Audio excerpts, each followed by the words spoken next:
My mother-in-law treated me like the unpaid maid while my husband quietly paid half their bills. I stayed silent for 8 months until one dinner joke pushed me to make a decision they never expected. My name is Sarah Wilson, and this whole situation still sits weird with me. Because if you asked my husband's family, they'd probably say I abandoned them when they needed help the most. But that's not really what happened. My husband David and I were living in Boston when everything started. David worked as a mechanical engineer. I worked from home as a freelance graphic designer. David's parents lived about 20 minutes away in Newton. His dad, Robert Wilson, had spent decades running a small construction company. His mom, Mary Wilson, had retired a few years earlier from working as a school secretary. Then there was David's younger brother, Chris Wilson. Chris was 28 and still living at home even before things fell apart. Jobs came and went with him. A warehouse job for a year. A delivery job for 6 months. Then something else. His parents always said he was figuring things out. Meanwhile, David had been paying his own bills since college. I never said much about it. Families are complicated, and I tried to stay out of their dynamics. Then Robert's business collapsed.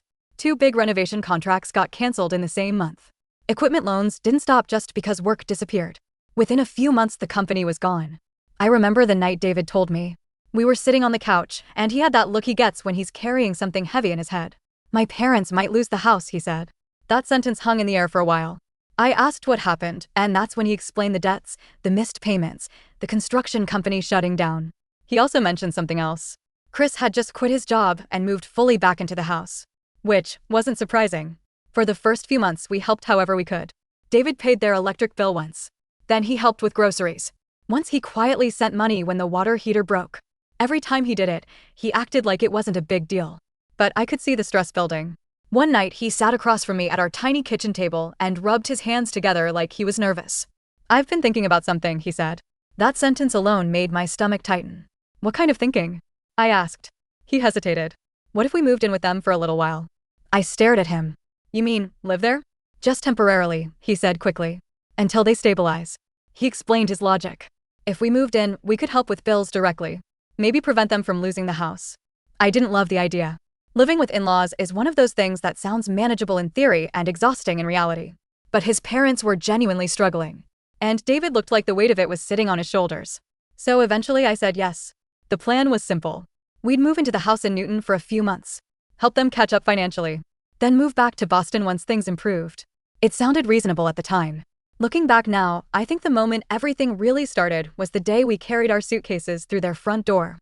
Mary greeted us like we were rescuers. Oh, thank goodness you're here, she said, hugging David tightly. Robert shook his hand like they'd just closed a business deal. Chris barely looked up from his phone. His girlfriend Ashley Baker was sitting on the couch next to him, scrolling through something and chewing gum. No one moved to help us carry anything inside. I remember noticing that right away. Not a huge deal, but still, noticeable. David and I carried our bags into the small guest room at the end of the hallway. It was tight but manageable. A bed, a dresser, a window that faced the backyard. Mary hovered in the doorway while we unpacked. Then she said something that felt harmless at the time. Well, since you work from home, Sarah, maybe you can help keep the house running during the day. I remember nodding automatically. Sure, I said. At the time I thought she meant small things. Maybe grabbing groceries occasionally. Throwing in a load of laundry if needed. I had no idea that sentence was about to become my entire role in that house. The first few days were quiet. David went to work each morning. Robert spent most of his time making phone calls trying to line up construction jobs again. Chris stayed in the basement playing video games. And I worked from the kitchen table with my laptop. Around dinner time on the 4th night, Mary walked into the kitchen and said something casually. So, what are you making tonight? I looked up from my laptop. Sorry. For dinner, she said. I blinked. Oh, I hadn't planned anything yet. She looked mildly surprised. Well, we usually eat around 6. And that was the moment the shift started. I cooked that night. Nothing fancy.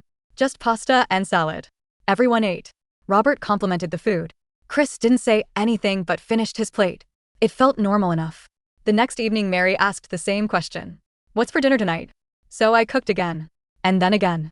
By the end of the first week, something had quietly changed. Without anyone ever officially saying it. I had somehow become the person responsible for dinner. 5 adults in that house. And I was cooking for all of them. At first, I told myself it was temporary. Everyone was stressed. Robert was trying to rebuild his business. Mary was worried about finances. Helping with meals felt like the least I could do.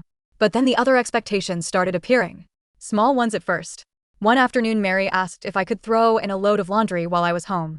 Another day, she mentioned the kitchen floor could use a quick mop. Then groceries. Then cleaning up after dinner. Meanwhile, Chris continued doing exactly what he'd always done, which was almost nothing. Most afternoons, I'd hear the sounds of video games coming from the basement while I worked upstairs. Occasionally, Ashley would come over and sit on the couch with him watching something on her phone. No one asked them to cook. No one asked them to clean. And somehow I didn't notice how unbalanced things had become until weeks later. Because at the beginning, everything still felt like we were helping family. It took a little longer for me to realize that in this house, helping family meant becoming the help. At first, I told myself it was temporary. Everyone was stressed. Robert was scrambling to find construction work again. Mary was constantly talking about bills. David was picking up extra hours at his engineering job. So cooking dinner every night didn't feel like a huge deal. At least in the beginning. But slowly, almost without noticing, the expectations grew. Dinner turned into groceries. Groceries turned into cleaning the kitchen. Cleaning the kitchen turned into doing everyone's laundry because you're already home during the day. Mary never demanded anything directly. She had a way of making requests sound reasonable. Since you're already in the kitchen. Since you're home anyway. Little phrases like that. And every time I nodded and said sure. Meanwhile, Chris spent most of his days downstairs in the basement. You could hear his video games through the floor sometimes. Gunshots, explosions, the occasional shout when he lost. Ashley would come over a few evenings a week and sit with him on the couch. Neither of them ever offered to help with dinner. Not once. The first moment that really made me pause happened about 3 weeks after we moved in.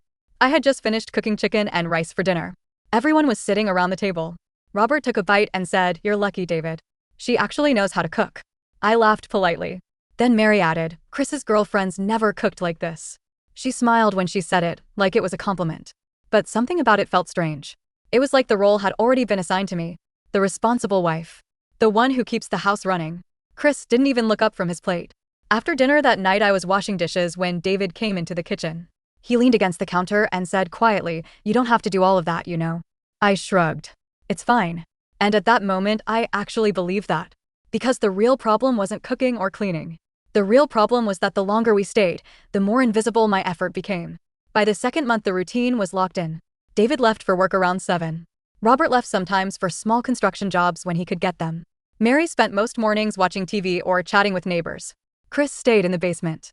And I worked from the kitchen table with my laptop while also managing the house. Around 4:30 every afternoon, I'd start cooking. Every day. 5 adults. Sometimes Ashley joined us for dinner too, which made 6. One afternoon, I overheard something that stuck with me. Mary was talking to her neighbor Donna White in the driveway. I was bringing groceries inside when I heard Mary say, "Thank goodness Sarah works from home.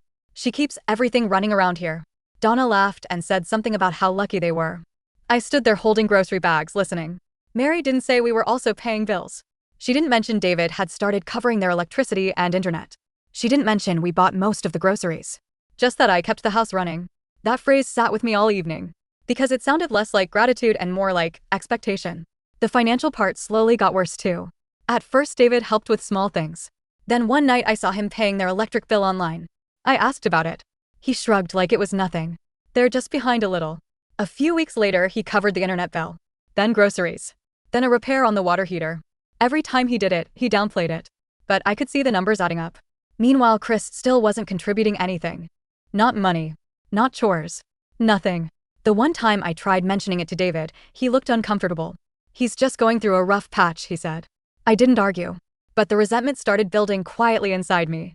The comments from Mary didn't help either. They always sounded like compliments. "You're such a good cook. I don't know how we managed before you moved in. You keep the place so organized." But the compliments came with expectations. If dinner was late, people noticed. If the kitchen wasn't clean, Mary sighed loudly while wiping the counter. One evening I ordered takeout because I had a deadline. Mary walked into the kitchen while I was on the phone. "You're ordering food?" she asked. "Yeah, I'm slammed with work today," I said. She frowned slightly. "That gets expensive." I didn't respond. Because at that exact moment, David was in the living room paying their internet bill. Something shifted inside me that night. After that, I started noticing everything. Chris leaving dirty plates on the coffee table. Ashley watching me clean the kitchen without ever offering to help. Mary correcting the way I loaded the dishwasher. Robert joking at dinner about how good he had it now that someone cooked every night. Little things. But constant. The moment that really pushed me closer to the edge happened around month 6.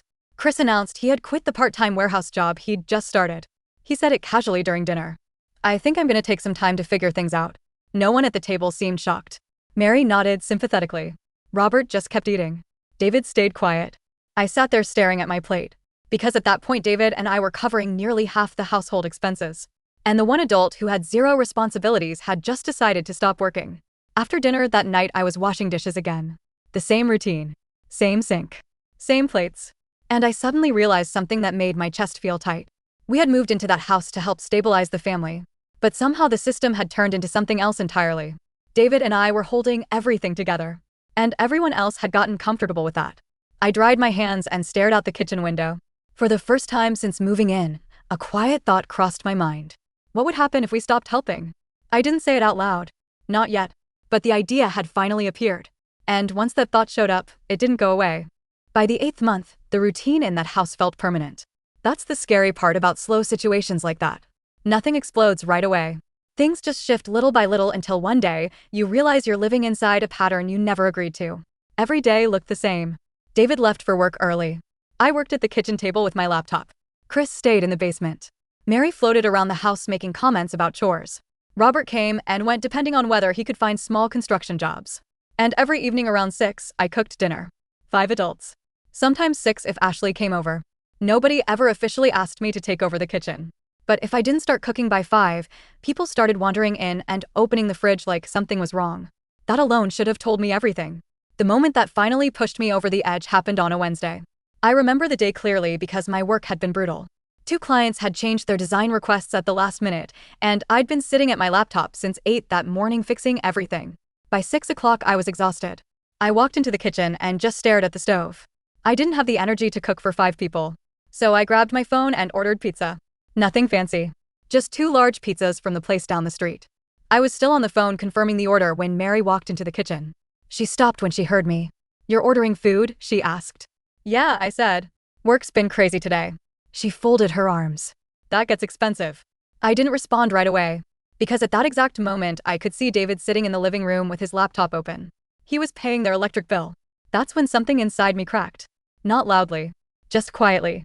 I hung up the phone and stood there for a second trying to decide if I wanted to argue. But I didn't. Instead, I just nodded and said, "It's just for tonight." Mary shrugged and walked out of the kitchen. Dinner that night was quiet. Everyone ate the pizza. Chris finished 3 slices without saying a word. Robert made a joke about how takeout used to be a treat when he was younger. And Mary kept making little comments about how cooking at home was healthier. I didn't say anything. But something had shifted. After that night I started seeing the house differently. Chris leaving dirty plates on the coffee table. Ashley watching me clean the kitchen without moving. Mary sighing dramatically if something wasn't done the way she liked. Robert making little jokes about having a live-in chef. They probably thought those jokes were harmless. But hearing them every night started to wear on me. The final moment came about 2 weeks later. It was a Sunday. I had spent most of the afternoon grocery shopping and cleaning the kitchen. By dinner time I had made roasted chicken, vegetables, and rice. Everyone sat around the table eating. Halfway through the meal Chris leaned back in his chair and said something casually. "I think I'm gonna take a break from job hunting for a while." Mary immediately looked concerned. "Oh honey, are you feeling overwhelmed?" "Yeah," Chris said. "I just need time to figure things out." Robert nodded like that made perfect sense. Then he laughed and said something that still sticks in my head. "Well, at least we've got a good cook in the house." Everyone chuckled. Everyone except me. Because suddenly the entire situation became clear. Chris could quit working.